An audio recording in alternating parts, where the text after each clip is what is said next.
Well, 2020, to say the least, has been a tumultuous year. But for researchers studying Alzheimer's disease, some noteworthy developments bring new optimism as we head into 2021. Here to explain is Stacy Lavaz. She is the president of the Alzheimer's Association Greater Missouri chapter. Stacy, thanks so much for joining us this morning. Thank you for having us. Let's begin with early detection. Where do we stand with this blood test? I first heard about this last March. Blood test to diagnose Alzheimer's. Well, and just first, as you said, strides are being made despite the pandemic, and our priority of a world without Alzheimer's disease is absolutely the same.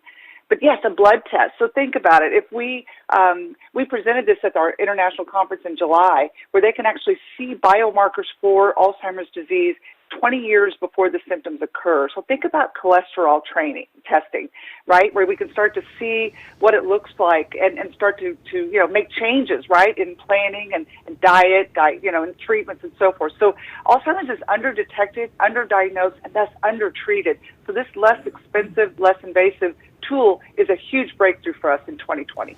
Absolutely. Right now, the current usage of brain imaging and also spinal fluid taps, that's painful.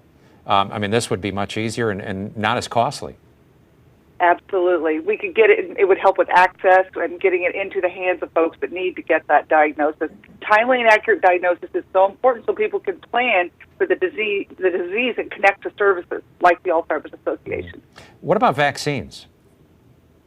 So it's interesting. We actually looked at vaccines in reducing risk of Alzheimer's, presented this at our international conference as well. They had an unexpected benefit of getting flu and pneumonia vaccines. They actually saw, now this was specific to flu and pneumonia, they saw reduced incidence and risk of Alzheimer's disease with a 17% reduction if you had a flu vaccine, and if you had more frequent flu vaccines, even 13% on top of the 17%. If you had the pneumonia vaccine, they actually saw a 40% risk reduction for those who'd had the pneumonia vaccine. And much of this research leading to the vaccine for COVID-19, this has been going on for a long time. People have no idea, but it's been so intense. Has any knowledge come out of that which helps with Alzheimer's and dementia?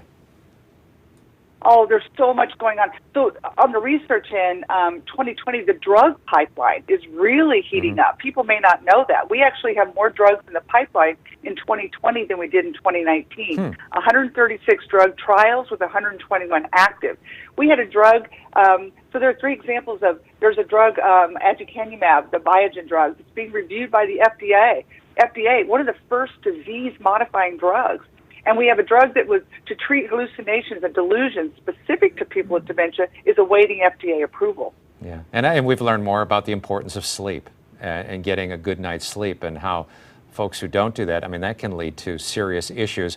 They don't know what causes Alzheimer's disease, but they are looking at all of these areas, and including the COVID fog that we just had a story on today. Some similarities. Absolutely. We're actually doing a global study right now to examine both the effect of the vaccine, but we're also looking at ways to we're studying the long-term effects of COVID on the brain. We need to know. We're bringing 25 countries together, World Health Organization, and we're looking at the long-term impact of COVID on brain, cognition, memory, functioning.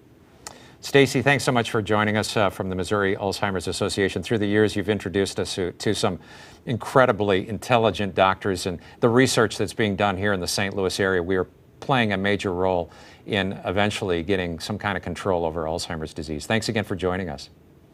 Thank you for having us.